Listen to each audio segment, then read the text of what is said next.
All right, so welcome back again. Now, government has commissioned an automated Premix Fuel dispensing and monitoring system to transform Ghana's fishing industry. Industry players hope this will end an era of corruption, diversion, and other inefficiencies prevalent in the premix and the supply chain. Now, to help us talk about this, we'll be joined by the administrator of the Premix Secretariat, Nana Abrokwa Asari himself, joining us. Nana, good morning. Good morning, Kojo, and good morning to all your viewers. Okay. So you launched this last week, am I right? This week, on Tuesday. Oh, it was this week, rather. Yeah, moving fast ahead. Okay. So once you have, okay, I'll come to you, but I'm told that Nana Joyo Solomon is also joining us via Zoom. He is president of the Kano Council. He will be joining us to have this discussion. But since you inaugurated, how has the process been? I think to begin with, let me take the opportunity to also educate viewers on what the system is about. The Premix Fuel automation system deploys the usage of cutting-edge technology to solve the many problems that has bedeviled the sale and distribution of Premix Fuel since time immemorial. It utilizes card fuel dispensing systems, card units, fuel leveling system, and then we're able to track fuel in real time. It's an end-to-end solution that would end all the problems that has confronted the sale and distribution since its inception. We launched it on Tuesday. His Excellency, the Vice President of the Republic of Ghana, was there to commission it. It's been his baby since day one. He's been very supportive on this project. We identified that the problems that we face in the industry can only be solved through technology.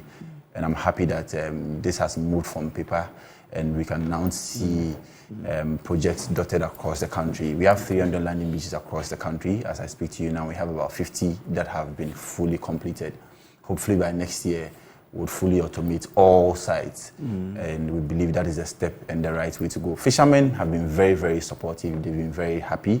Right in Elmina, where the project was launched, fishermen have had the benefit to experience how the system works like. They've been very happy. They've been very supportive. Fishermen across the length and breadth of the country are expecting that very soon we roll out this project in their various districts as well. So for me, I'm not a fisherman. I was also not there when it was launched. Tell me how it works. All right, so this is how the system works. All canoes, we've registered all canoes across the country. Okay. In times past, you go to these landing beaches, anybody at all walks to a landing beach and says, I want to buy Premix Fuel. Whether that person is a fisherman or not, there's no way of verifying. And by way of education, Premix Fuel is also highly subsidized by government. Government spends a lot of money to subsidize this product. And also, this product has other uses because it's about 90% the normal super that we put in our cars. You find unscrupulous people who buy this in large quantities. When the fuel comes, they hoard it and then they sell it to unsuspecting victims. Some put it in their vehicles, some put it in Okada rider machines, some put it in chainsaw machines, some use it to operate their farms, etc. And that is not the usage. That is not the intent and purpose for which government was subsidizing it.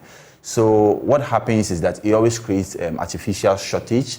The fisherman who the Premix Fuel is intended to be for doesn't end up getting it, and then other people who are not fishermen get this product. And like I said, it's subsidized hugely, so people are able to make money at the back of government.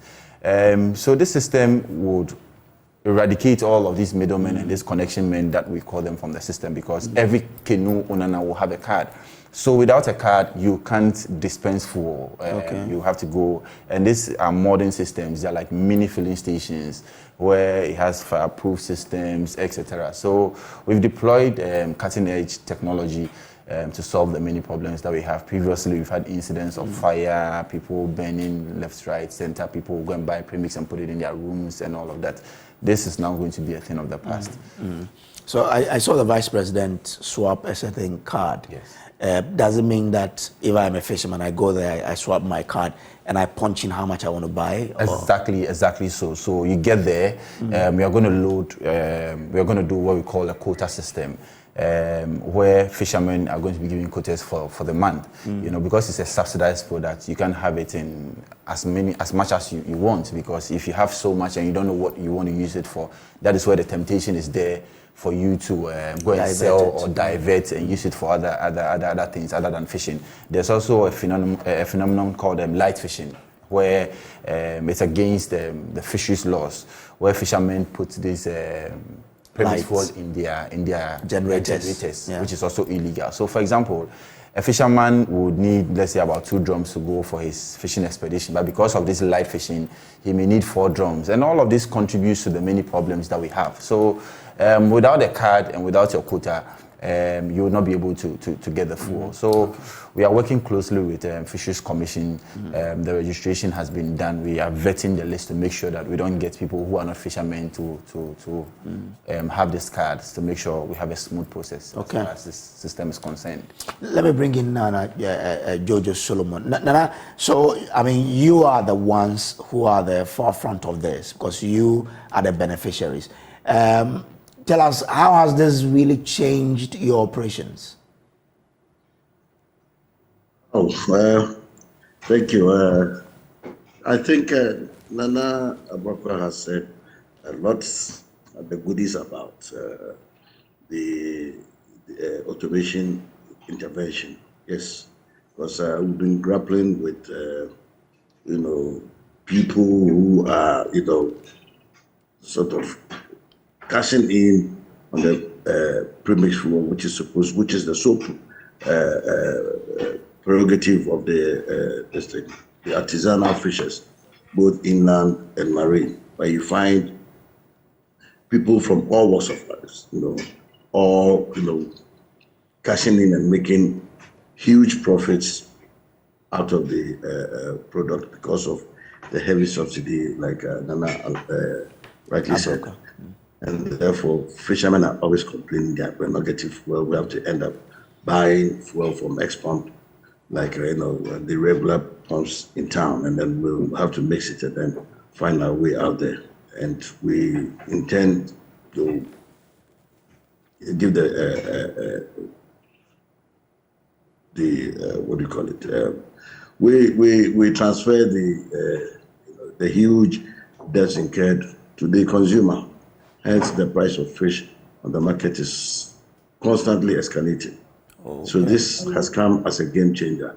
But I also want us to veer on a precautionary side a little bit, because Nana is saying it as if it is the best of all things that has happened. But, these people are always coming up with also antidotes and stuff like that. So I don't think it is 100%. I want us to be cautious on how we are glorifying this thing and saying all the good things about it, because I don't want that maybe tomorrow we have people coming out to say that the machines have these problems here and there.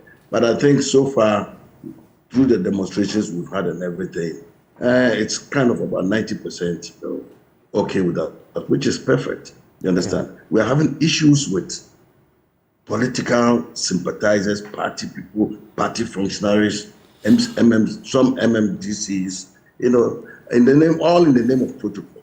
Yes, it is our party. Yes, I am the president's rep here. Then you go there as a fisherman, you want to buy fuel, they tell you that, they are serving the protocols first. This is MC, MD, DC's drums. We are giving them 3-4 drums. When we finish, before we serve the fishermen, they serve about 2, 3, 4 canoes, and then the product is finished. I said, wait a minute. I mean, what is this? You understand? We are having issues with some of the MMDCs, and at the right time, we'll come out. We are just observing how these machines are going to work. Okay. I'll come out with a list of some of these DCs and MMDCs who are cashing in on the premix to the detriment of the ordinary fisherman and the industry at large. Are they still doing it now that the automation has started?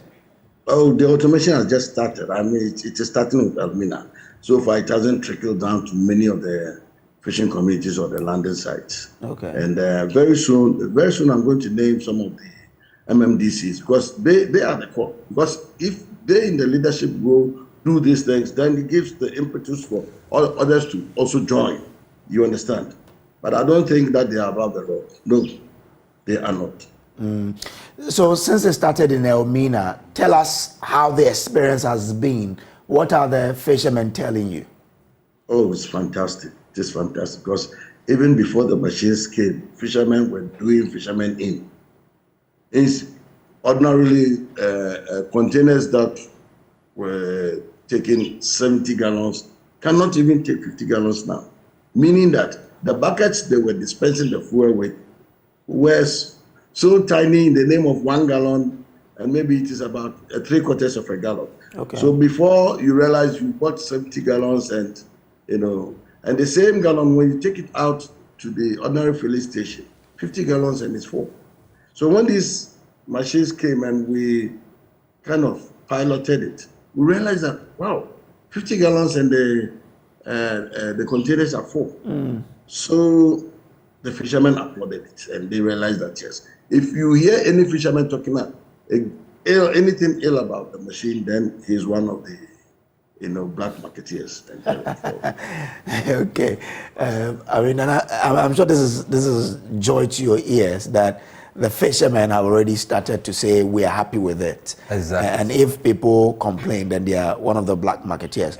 But what is the system that have been put in place to ensure that this system achieves its goal, that the black marketeers do not get access to it or are not able to infiltrate even the system we are operating on? Exactly. The system is such that we've put in a lot of controls in there. It also has a lot of adaptability functions. It's not it's very malleable. Okay. With a click of a button, you can even block a card. Okay. So if there are infractions, you're able to increase the quota, decrease the quota, etc. And right from my office, I'm able to even monitor what is happening in real time on the ground. MP is monitoring, the minister responsible is also monitoring. So there are checks and balances with regards to the system to make sure it's foolproof. Like he said, so far he rated it at 90%. I think it's not a bad score. We are now starting. Definitely there may be 1 or 2 hiccups as we are now starting. Some people would also resist change, especially like he said, there are some fishermen themselves. He emphasized a lot on the MMDCs, but there are also some fishermen who are also complicit in this game. There are people who are not even politicians, ordinary people on the streets. They also come and cash in. So the problem was a societal problem. It was a human problem, and I'm happy this system is going to eliminate the human interface and allow technology to be at the forefront. Okay. As we roll on the project, wherever there are problems or wherever there are loose ends, we'll make sure we tie them and make sure the system is efficient and transparent as possible. Is it internet-based? Yes, internet-based. Oh. Yes, but it's also able to work offline. Okay. Exactly. Because I was going to talk about where places that, it works offline as well. Okay. So that's how we looked at all the challenges and we make sure we design the system that will be able to adapt to the challenges that we have. So they are at 50 landing beaches. So far, out of the 300 landing beaches we have across the country, 50 sites have been completed. So they are working now? We just commissioned Elmina on Tuesday. Okay. So Elmina has started. The rest are going to begin from next week. All of them are going to be operational. Or the 50? They'll start. We'll roll it in phases. We want to take it. There are some places that have been constructed. We are just waiting for electricity to be connected. So I say some of them are 98% just waiting for electricity, some just waiting for water, etc. But out of the 350, I can say have passed 95% completion stage. Nana, for you, now that the Premix Secretariat has done this to check corruption and diversion in these landing beaches, for the places where there are none of these machines, how do you think the Premix Secretariat can check diversion and the corruption in the use of Premix? Right, thank you. For us, I think with the Premix Secretariat, what they've done is that they formed a task force. So we will act on intelligence, we will act on complaints that come. We will immediately go there. I'm part of the task force as well, because I need to also ensure that my Ghanaian fishermen are comfortable and that they are putting value on the money that the taxpayer has offered. So, in fact, I'm very serious about it. Apart from that, I think that we're going to liaise with the secretariats so that at least if they are still doing the bucket type till the machines are ready, then we may have to also consult with Ghana Standard Authority. Okay. Get a standard bucket that, can dispense, the fuel equitably. Okay. You understand? So that nobody is cheated. Apart from that, I think, like you said, it's a societal thing. Human beings are involved.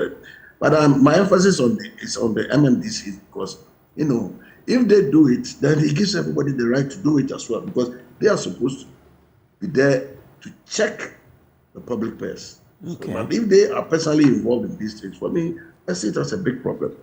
And thank God, at least if I'm not a lawyer, but I know that nobody's above the law here. Okay. So if you are an MMDC or whatnot, for me, I don't care. If we get hold of you, we'll name and shame you. Okay. That's the only way out. All right, Nana. I mean, Abrakwa, you hit there. Main important thing is the standardization. Yeah. How are you working towards that? I think the ultimate solution is the system. We are racing against time. The Vice President has charged the Sector Minister, Honorable Mavis Howard Commission, to make sure that this is done as soon as possible. In fact, we should have finished all of this project as far back as last year, but of course, when the project started, there were some challenges along the way, land acquisition, etc. So hopefully by next year, we should finish everything. The bucket system, yes, he mentioned that we could get some standardized bucket, but realize that it may not solve the problem entirely. But like he said, as current as we have it now, in as much as we haven't rolled it out nationally, there are also systems in place. We are doing a lot of education, we are doing a lot of enforcement. If you look at our LI section 28, it talks about these offenses. If you are caught diverting fuel, you are caught selling fuel above the government's price, you'll be prosecuted.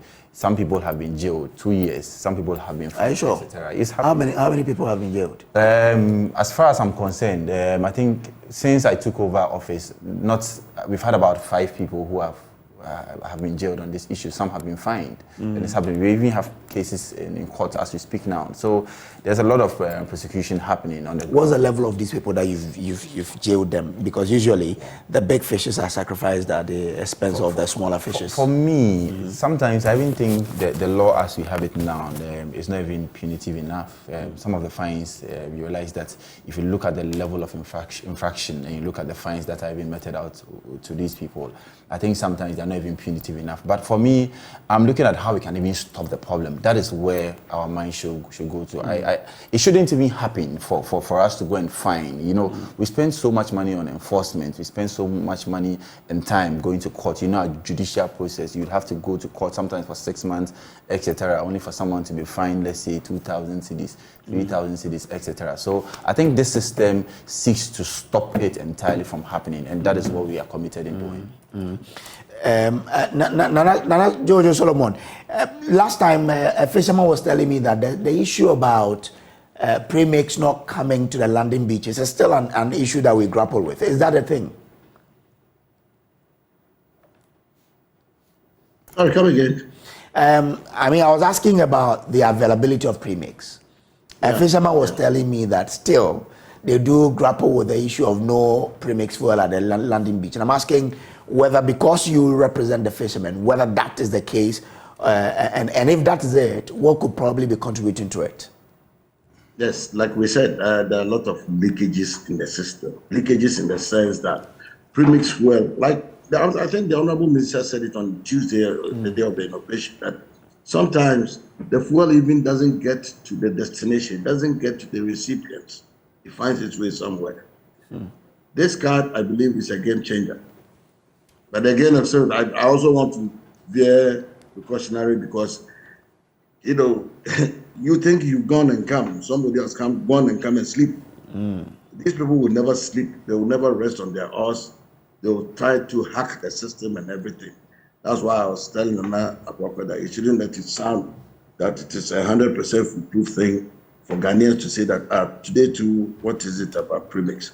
You understand? But I also do not want to be pessimistic.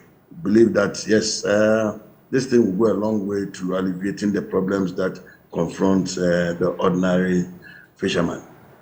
Previously, hitherto, we were doing 100 trucks in a week.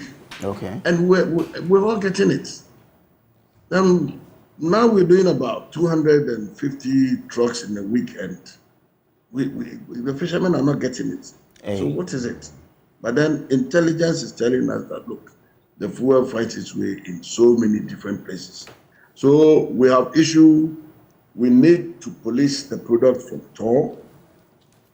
The Premix Secretariat, they have a monitoring equipment in the office. They must be up and doing, because that machine cannot sit in the office and still have issues with diversion. Otherwise, we'll name and shame them as well. Don Abraka, please hear me clear. And then, again, the Fisheries Commission, they are the sole agency producing the data for the canoes to assess these identification cards. So if we have duplication in the system, then they will name and shame them. Those officers on the job in question will bring them to book. Fortunately, I serve on the Fisheries Commission board as well. So I think I have some amount of locus to go into the way they develop the cards as well. So I am very serious about it, because fishermen have been, surcharged unlawfully. We have been disenfranchised. We have been, somebody comes to the landing beach and said, I'm constituency, this is my drone, send me before he said the fisherman. And then the fishermen who form the landing beach committees are afraid. So they will serve them. You understand? Nobody can stampede the system anymore. We are taking it from here. Okay. Thank you, sir. No, but that's serious there. Yes, you've brought the system to check all of that. But that's just 50 out of the 300 you mentioned. So it means we have 250 landing beaches that are still don't have the automation. And these things, like Nana is mentioning, if they are going on, that's serious. We are losing a lot of money. Yes, like I said earlier on, we are actually racing against time. No, so Nana, I know you want to bring the system, but as you race against time to install the systems at the 300 site, what are you doing in the interim to ensure that these things do not So like go? you said rightly, we have a task force that we've set across the country.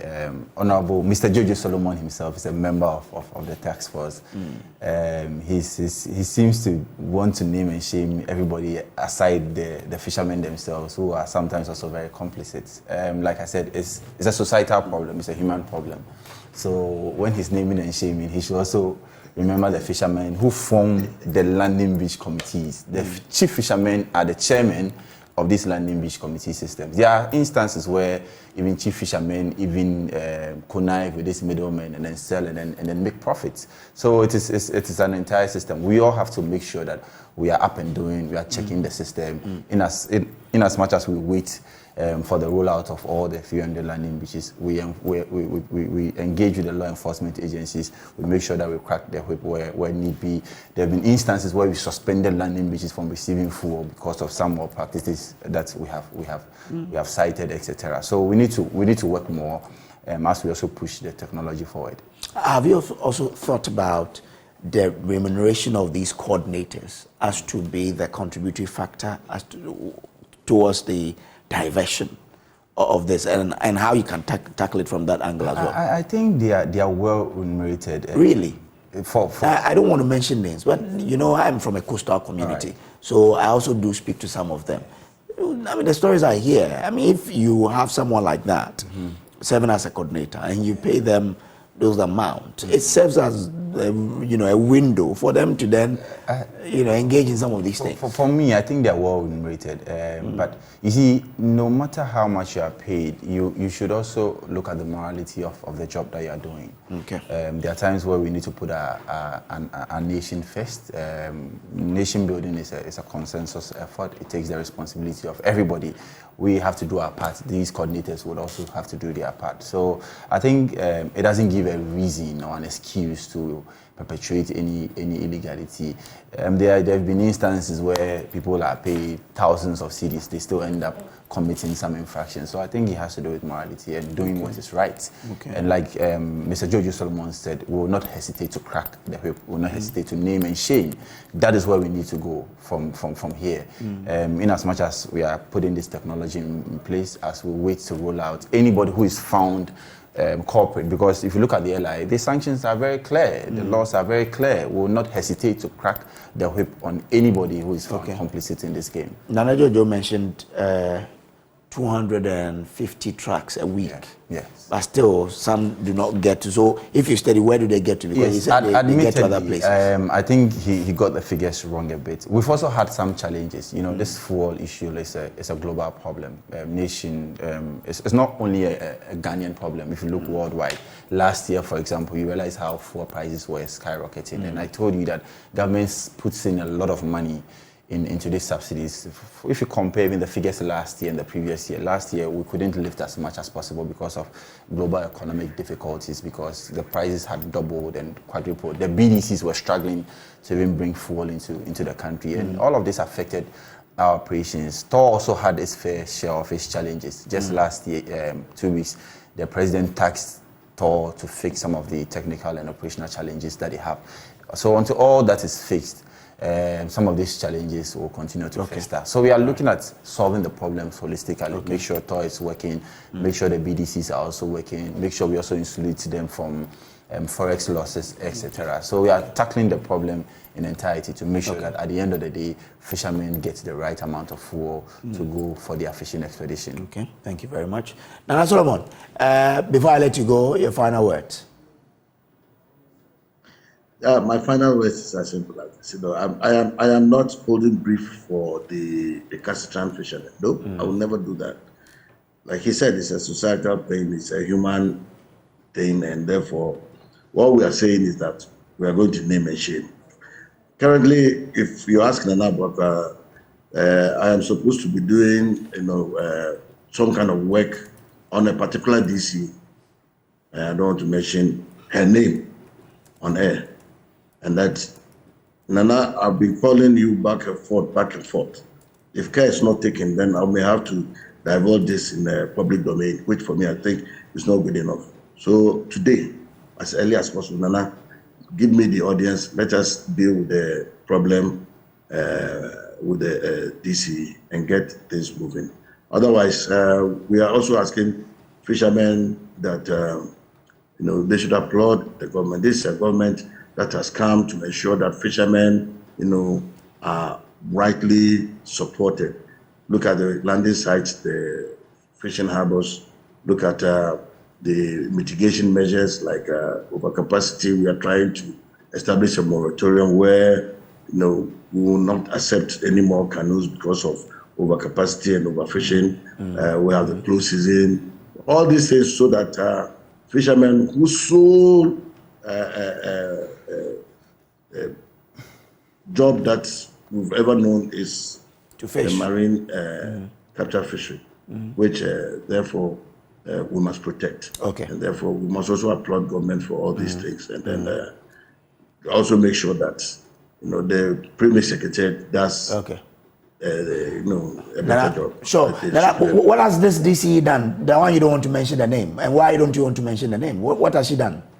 She's more than a one-man landing bridge committee member, and people from outside the jurisdiction come to take all the fuel and send them beyond the lake area. And then they go and do what they want at the instance of the DC. We've had complaints upon complaints, and those recipients, those who are supposed to have the premix, are not getting it at all. And previously, the same person was taking 150 cedis from each fisherman before they are allowed to be served. And I asked her, I confronted her, and she said that she's the president's rep and that she is developing her district with that kind of money. And I said, in Ghana, we do not run a federal system. You cannot do that. We all must think in, after all, there's an ally that governs the premix, the administration and the sale of the premix. So you alone as a DC cannot sit in your small corner and do otherwise. The fishermen come back to us and said, look, our colleagues next door go there and they buy their fuel and they go to sea. We have been asked to pay 150 cedis before we accept. And this same person, because nothing has been done to her, she's still doing, and then she's scaling up. Okay. Scaling up. Okay. Which region is this? It's Greater Accra. Greater Accra. Okay. Yes, sir. All right. I hear. So you see how many women this is, and then we can narrow down on that. Yeah, sure. And on one coastal district, then we can know who is doing that. What's the first name? That would be too much information to divulge. I won't be fair to the person. Okay, all right. Thank you so much. I'm grateful that you could join. You're welcome. Nana Jojo Solomon is President, Ghana National Canoe Fishermen Council. And Nana Abrako Asare is the Administrator of the Premix Secretariat. Thank you for coming. Thank you too. And I wish you all the best. Thank you. All right. This is still the AM show. We're going to take a quick break, but let me say a belated happy birthday. Okay, a belated birthday to Madam Abigail Donko, mother of one of our ladies here, Mary Gifty. Madam Abigail Donko is at Aboso Kai. So yesterday was your birthday. May God really bless you and your new age with great health, great everything. I mean, more money and joy as well. We'll take a break. We'll be back with more. Do stay with us.